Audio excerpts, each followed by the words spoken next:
اعوذ باللہ من الشیطان الرجیم بسم اللہ الرحمن الرحیم حافظوا علی الصلوات والصلاة الوسطى وقوموا للہ قانتین فإن خفتم فرجالا أو ركبانا فإذا أمنتم فاذكروا الله كما علمكم ما لم تكونوا تعلمون۔ صدق اللہ العظیم۔ تمام کی تمام نمازوں کی مکمل حفاظت اور ہمیشگی اختیار فرماؤ، ان کی حفاظت کرو، بالخصوص درمیانی اور فضیلت والی نماز، سب سے زیادہ فضیلت والی نماز کی، اور اللہ کی بارگاہ میں خشوع اور خضوع، خاموشی اور عاجزی کے ساتھ کھڑے رہا کرو۔ پھر اگر کبھی تم واقعی خوف میں مبتلا ہو جاؤ تو کھڑے کھڑے نماز ادا کر لو، یا سواری کے کھڑے کھڑے نماز ادا کر لو تو کوئی حرج نہیں، لیکن پھر جب امن میں آ جاؤ تو اللہ کو اس طرح یاد کرو، یعنی نماز اس طرح پڑھو جیسا کہ اس نے تمہیں سکھائی ہے، وہ طریقہ جو اس سے پہلے تم نہیں جانتے تھے۔ سورۃ البقرہ کی آیت نمبر 238 اور 239 دو آیات آپ کے سامنے تلاوت ہوئی۔ دعا فرمائی اللہ تعالیٰ آیات کا صحیح مفہوم عرض کرنے کی توفیق عطا فرمائے، آمین۔ کل آپ کے سامنے یہ بات عرض کی تھی کہ اللہ تعالیٰ نے سورۃ البقرہ کے اس حصے میں جبکہ آئلی قوانین، گھر کی زندگی کے قوانین بیان ہو رہے تھے، آگے بھی پیچھے بھی وہی گزرے ہیں اور آگے بھی وہی آ رہے ہیں، لیکن درمیان میں اللہ تعالیٰ نے نماز کی پابندی کا حکم دیا ہے۔ آیا اس کا جوڑ کیا بنتا ہے؟ تو میں نے آپ کے سامنے یہ جوڑ عرض کیا تھا کہ در حقیقت اللہ تعالیٰ یہ بتا رہے ہیں کہ تم اگر گھروں میں سکون چاہتے ہو، گھروں میں چین چاہتے ہو، راحت چاہتے ہو، تو ایک ہی طریقہ ہے کہ تم نمازوں کی پابندی کر لو۔ اللہ کے ڈر کو ملحوظ رکھتے ہوئے تم نمازوں کو ادا کرو گے تو صرف نماز ہی میں وہ تمہارا ڈر نہیں رہے گا، بلکہ زندگی کے ہر شعبے میں، گھر بار میں، ہر جگہ تمہیں وہ ڈر تمہیں کام دے گا اور تم اللہ کی منشا کے مطابق اپنی زندگی گزارو گے۔ اسی طریقے سے قرآن کریم نے یہاں یہ بات بھی ارشاد فرما دی کہ دیکھو تم صرف نماز کو دین مت سمجھو، بلکہ تمہارا گھر تم اللہ کی رضا اور اللہ کے قانون کے مطابق چلے گا، تب تم کامل مسلمان کہلاؤ گے۔ اب آگے جو قرآن کریم نے حکم دیا ہے وہ یہ پہلا لفظ فرمایا حافظوا علی الصلوات، تمام کی تمام نمازوں کی حفاظت فرماؤ۔ یہ کون سی نمازیں ہیں؟ دیکھیں ہم 5 وقتہ نماز پڑھتے ہیں، لیکن قرآن کریم کا انداز ہے، قرآن کریم نے اوقات بیان کیے ہیں تمام پانچوں کے پانچوں نمازوں کے۔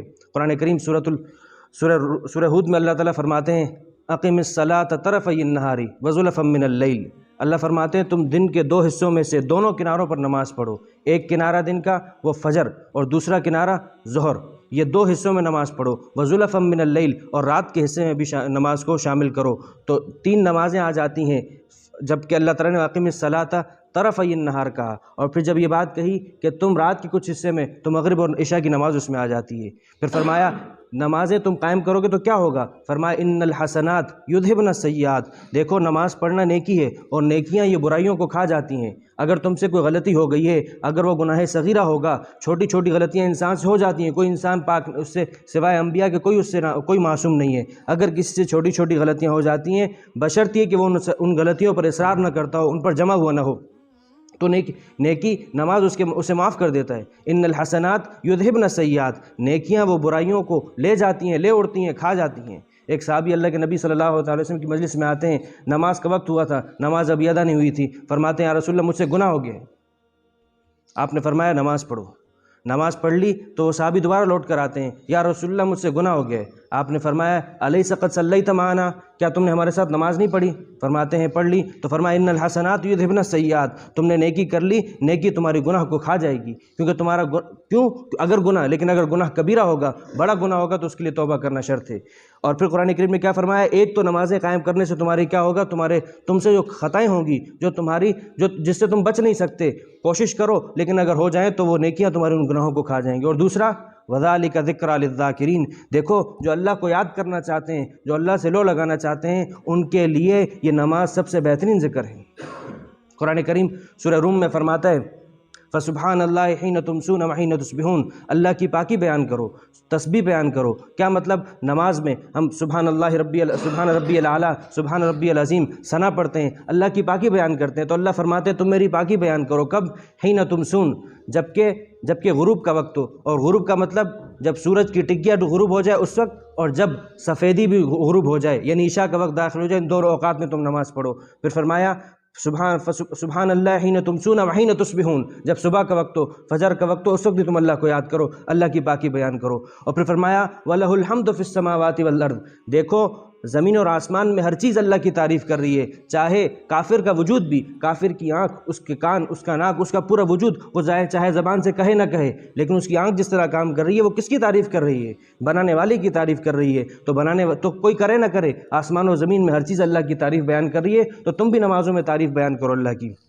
2 اوقات، پھر فرمایا تین اوقات آگے، پھر فرمایا وَعَشِيًّا وَحِينَ تُظْهِرُونَ، دیکھو تیسرے پہر بھی نماز پڑھنا، یعنی تیسرے پہر کا مطلب دن اور رات میں 24 گھنٹے ہیں، ان کو 4 پہر میں تقسیم کیا گیا، 4 دن کے پہر ہیں اور 4 رات کے پہر ہیں، تو تیسرا پہر آئے یعنی عصر کا وقت جس کو ٹرپاری کہتے ہیں، اس وقت تم نماز پڑھو، اور دوپہر کا وقت میں وحین تظہرون، ظہر کا وقت تو اس وقت تم اللہ کی پاکی بیان کرو۔ تو اللہ یہ تمام چیزیں اوقات بیان کیے۔ پھر آئیے سورہ بنی اسرائیل کے اندر 15ویں پارے میں اللہ فرماتے ہیں اقیم الصلاۃ لدلوک الشمس، تم نمازوں کو قائم کرو جس وقت سورج ڈھلنا شروع ہو، جس وقت سورج بیچ میں آ جائے، دن کے وقت 12 بجے کے قریب جو ڈھلے تم فوراً نماز قائم کرو۔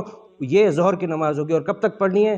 الی غسق اللیل، جب تک رات پوری نہ چھا جائے۔ تو عصر بھی اس میں آ گئی، مغرب بھی اس میں آ گئی، عشاء بھی اس میں آ گئی۔ پھر فرمایا وقرآن الفجر، اور فجر کی نماز جس کو قرآن کریم نے کہا فجر کا قرآن، وجہ اس کی یہ ہے کہ فجر کی نماز میں تلاوت کا زیادہ ہونا یہ شرعاً مطلوب ہے، اور وہ ویسا وقت ہے، اس کے بارے میں قرآن کریم کیا فرماتا ہے؟ ان قرآن الفجر کان مشہودا، فجر کا قرآن ایسا ہے، فجر کا وقت ایسا ہے کہ اس وقت فرشتے حاضر ہوتے ہیں۔ کیا مطلب فجر فرشتے حاضر ہوتے ہیں؟ اس وقت ڈیوٹیاں تبدیل ہوتی ہیں، رات کے فرشتے جا رہے ہوتے ہیں، دن کے فرشتے آ رہے ہوتے ہیں، وہ دونوں ڈیوٹیوں والے فرشتے جب فجر کی نماز ادا ہو رہی ہوتی ہے تو کھڑے ہو جاتے ہیں۔ کیوں؟ کیونکہ وہ اللہ کے ذکر ان کی غذا ہے، تو اپنی غذا لینے کے لیے کھڑے ہو جاتے ہیں۔ تو اللہ فرماتے ہیں تم اس وقت اس نماز کو بھی قائم کرو، ان قرآن الفجر کان مشہودا، فجر کی نماز کے وقت فرشتے حاضر ہوتے ہیں۔ تو اللہ تعالیٰ نے 70 سے زائد مقامات پر قرآن کریم نماز پڑھنے کا حکم دیا، نمازوں کے اوقات بیان کیے۔ اللہ کے رسول صلی اللہ تعالیٰ علیہ وآلہ وسلم نے سینکڑوں روایات کے اندر نماز کے اوقات، نماز کی اہمیت کو بیان کیا۔ اور پھر آپ نے فرمایا من حافظ علیہ، حضرت عبداللہ ابن عمرو بن العاص فرماتے ہیں اللہ کے رسول صلی اللہ تعالیٰ علیہ وآلہ وسلم ایک دفعہ نماز کا ذکر فرما رہے تھے، پھر فرماتے ہوئے کہا من حافظ علیہ، جس نے نمازوں کی حفاظت کی۔ حفاظت کرنے کا کیا مطلب ہے؟ یہ نہیں کبھی پڑھی کبھی نہیں پڑھی، ہمیشہ پانچوں نمازوں کی جس نے حفاظت اور مداومت کی، ہمیشگی اختیار کی۔ تو فرمایا اگر جو شخص ایسا کرے گا کانت لہو نورا و برہانا و نجات یوم القیامہ، تو یہ نمازیں کل قیامت کے دن اس کے لیے 3 چیزیں ثابت ہوں گی۔ ایک تو اس کے لیے نور بنے گی۔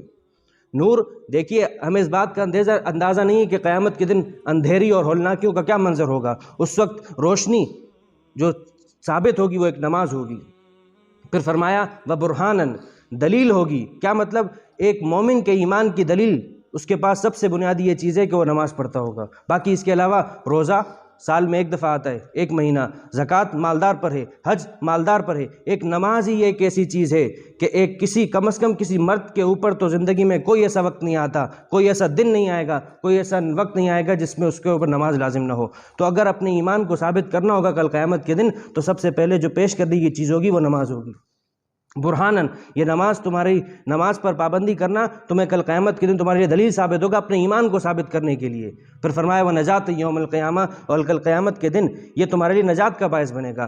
کیوں؟ کیونکہ اس دن تم سے دین کے ہر شعبے میں سوالات ہوں گے، تو عبادات میں بھی ہوں گے، معاملات میں بھی ہوں گے، عقائد میں بھی، ہر چیز میں ہوگا۔ جب عبادات کی بات آئے گی تو سب سے پہلا سوال وہ نماز کے بارے میں ہوگا، تو نجات ہوگی تو وہ نماز پر ہوگی۔ پھر فرمایا جو شخص نماز کی پابندی نہیں کرتا، یہ نہیں کہا کہ کبھی پڑھی کبھی بالکل نہیں پڑھی، فرمایا ہمیشگی اختیار نہیں کی۔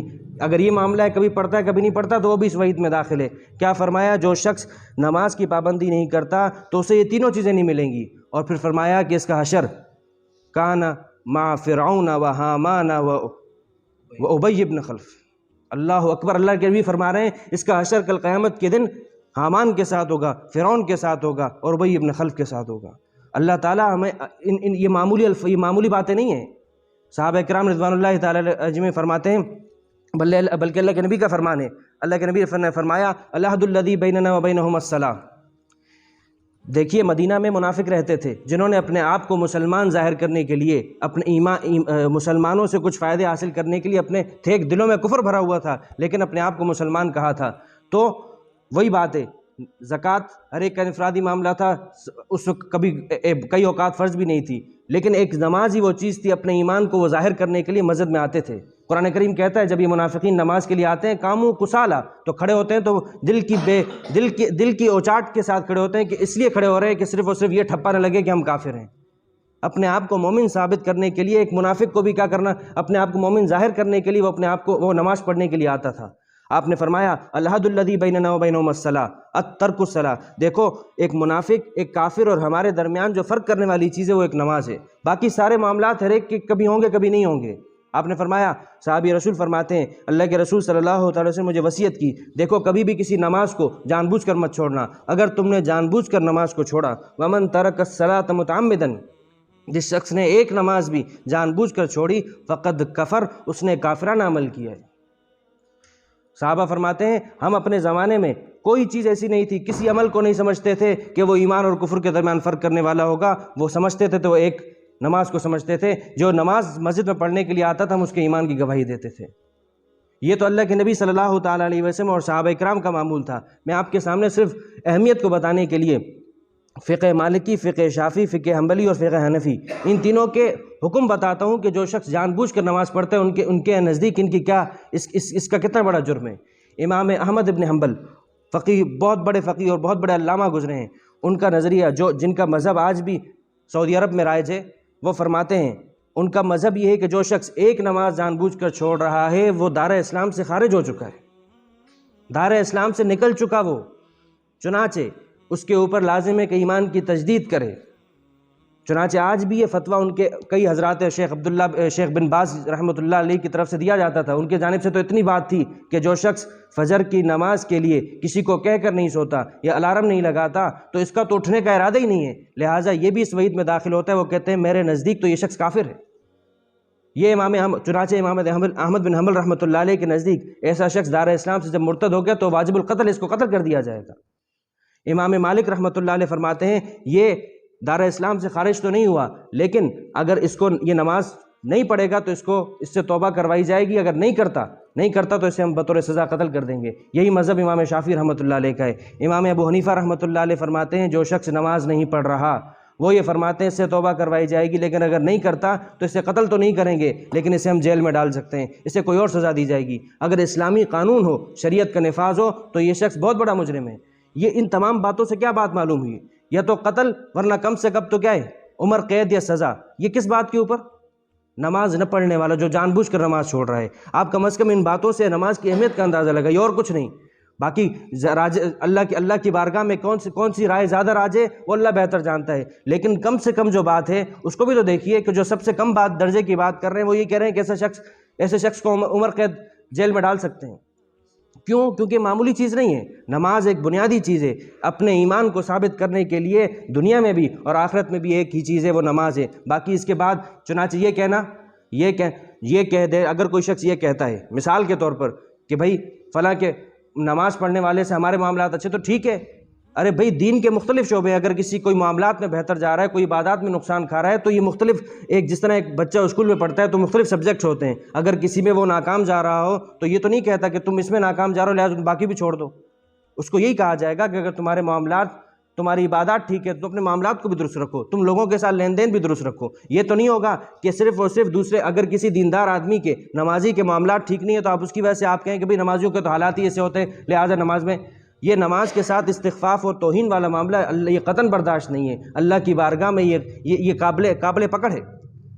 تو دن بھر میں 17 رکعتیں ہیں وہ فرض ہیں، 17 رکعتیں، اور 3 رکعت وہ واجب ہیں، وہ بھی انتہائی ضروری ہیں۔ تو جو شخص، ان کی سب سے زیادہ اہمیت ہے، تو قرآن کریم جب یہ کہہ رہا ہے حافظوا علی الصلوات، تو ان 17 فرض نمازوں کی سب سے پہلے حفاظت کی جائے گی، اور پھر اس کے بعد جو سنتیں ہیں، آپ علیہ الصلوۃ والسلام نے، حضرت حبیبہ رضی اللہ تعالیٰ فرماتی ہیں کہ جو شخص 12 رکعت کی پابندی کرے گا تو اللہ تعالیٰ اس کے لیے جنت میں محل تیار کریں گے۔